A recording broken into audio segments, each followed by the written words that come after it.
Ano ba? Ay, teleke. Yan yung tinatawag ni Ann Curtis na palakang pukid. Kung saan napaiyak siya nung nabanggit niya yon sa national TV.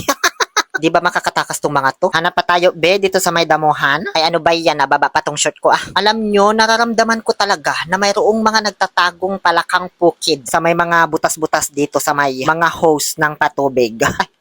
Ayan, ayun, 'di ba? Ganyan lang kadali manghuli ng palaka, lalo na kapag magaling ka talaga. Hindi mo na kailangan ng anumang equipments like pamingwit or whatsoever. Duh. Para lang 'yun sa mga baguhan at hindi marurunong. Kakamayin mo lang siya kasi 'yun naman talaga ang nararapat gawin sa mga palaka, kinakamay. Mag-iingat lang sa mga dudukutin mong butas, baka may mga nagtatagong king cobra na may galis. Pero sa part ko, wag nyo na akong alalahanin. Kasi bilang isang kabayo, sanay na ako dyan sa mga venom-venom na yan. Kasi ako yung ginagamit nila laging test subject para makapag-produce sila ng antidote. Tama ba? Di ba ganun yung ginagawa? Ini-inject sa kabayo. Correct me if I am wrong na lang, ha? Anay na napupuntahan ng usapan natin. O siya, uwi na tayo, B. Total, marami-rami naman na ito. Makakakain na ang buong pamilya nito ba? So, heto na. Lilinisan na natin. Roll VTR. Hello, welcome sa Kurt ng Mundo. Hoy, hindi ko crush si Kurt ng Mundo ha. Gusto ko lang magpapansin ba? So, nagpunta ulit ako dito sa may junk shop ng tito ko kasi bukod sa gustong-gusto mapasama sa vlog nitong mga pinsan ko, mayroong nagbigay ng mga palaka sa tito ko. Mga patang or palakang pukid. Yes, bigay lang po ito sa kanya ng isa sa kanyang mga magbubuti. Hindi ito binili, hindi ko rin hinuli. Acting-acting lang yung kanina, be. Masyado ka na namang bilib sa akin. Pero alam nyo, sa totoo lang, gusto mo ding hawakan, Axel? Maihian ka pa sa kamay. So, sa totoo lang, guys, mamimingwit din sana talaga kami. Sasamahan ako nung nagbigay nito sa tito ko. Kaso, nung nagpunta siya sa bahay, nagluluto ako noon, di na niya ako naantay ba? So, di kami natuloy. Buti na lang, nakapag-shoot na ako na kung lari, nakuhuli-huli ba?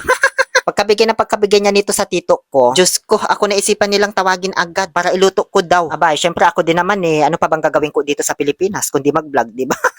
Kaya ayan, dali-dali akong nagpunta dito. Ang dami nitong palaka. Higit 1 kilo siguro ito. Para sa inyong kaalaman, binibenta din kasi sa aming palengke itong mga palaka. At may kamahalan din to, no? Abot 300 1 kilo. Tapos pag malinis na yata, mas mahal pa. Nasubukan ko na maglinis nito nung bata pa ako. Pero ngayon, nakalimutan ko na. Kasi 7 seconds lang yung lifespan ng memory ko. Basta ang natatandaan ko lang, ginagamitan siya ng dapol sa paglilinis nito. So, sino pa nga ba ang tatawagin kapag hindi alam ang mga bagay-bagay? Ang lola natin, mga eksperto na yan sa mga ganito ba? Ikaw ba naman namumuhay na ng higit 80 years sa mundo?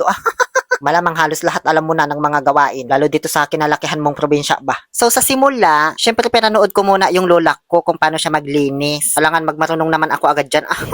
So una niyang ginagawa, pagkakuha ng palaka, pipirit muna siya ng dapol. Yun yung kulay gray na nasa tabi ng paa niya. In Tagalog, abo or ash sa English. Hiningi pa namin yan doon sa may crematorium.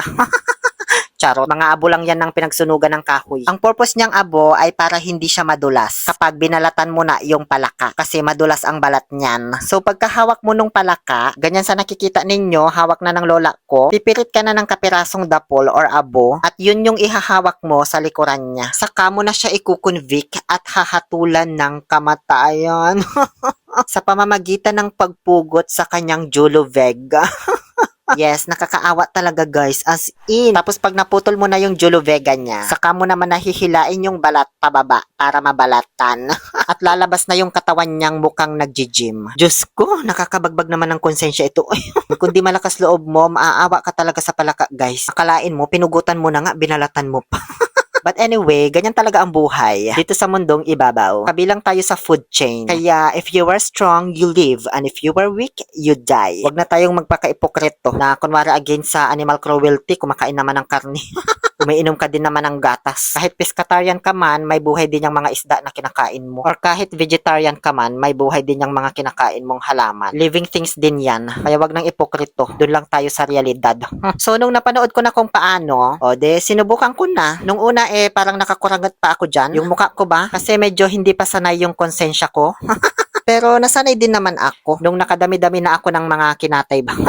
Actually, may isa pa kang nakatakas dyan kaso di ko na rin hinabol. Baka di pa niya talaga oras ba. But parang ang dami nating very young audiences na pasilip-silip dito.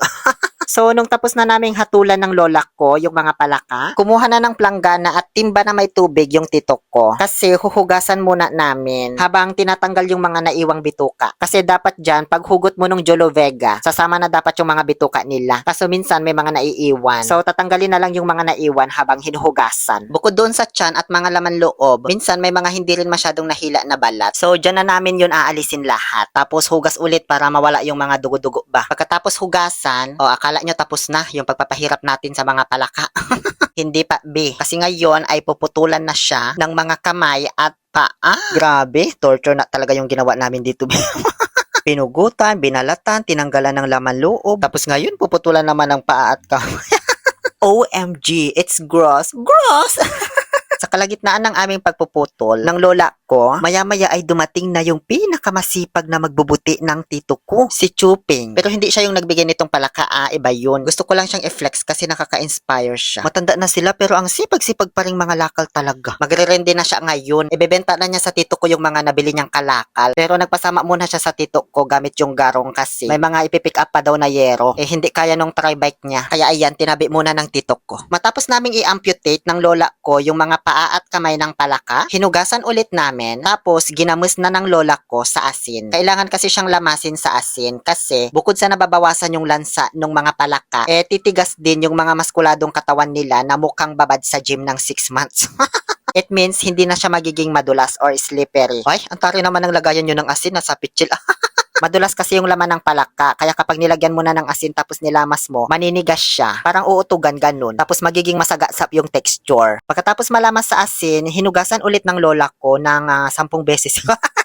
Hindi, 2 beses lang. Hanggang sa mawala lang yung alat ba. Diba? Mandidiri ka pa ba dito? Sobrang linis na to, B. Mas malinis pa nga yata tong tignan kaysa sa pagmumukha ko ba. Hanggang sa ayan, tapos na po naming linisan yung mga palaka. Ay hindi, hinugasan pa pala ulit, Diyos ko. Dugalatang bai. Sobrang linis na yan. Mayat maya, pinalayas na ako dito sa junk shop. Bye everyone. Thank you for watching the shooting of my vlog. Akala ko dito ko lulutuin, B. Sa bahay na lang daw pala namin. Ayaw kasi nilang maaksaya ko yung gasol nila. Charot. Andun kasi yung mga sangkap ko sa bahay alangan dalhin ko pa dito, diba? Kaya ayan, nag-voluntary exit na lang ako sa bahay ni Kuya at umuwi na lang sa aming House of Representatives, dala-dala ang mga maskuladong palaka para lutuin. But that will be a story for another what if. Another vlog pala. Abangan na lang ninyo ang 2 putahing gagawin ko sa mga palakang ito. Maraming salamat po sa panonood. Muli, ito po ang inyong Happy Pill Oliver Castro na nagsasabing, no to toxicity, let's make people happy and learn how to clean palakang pukid.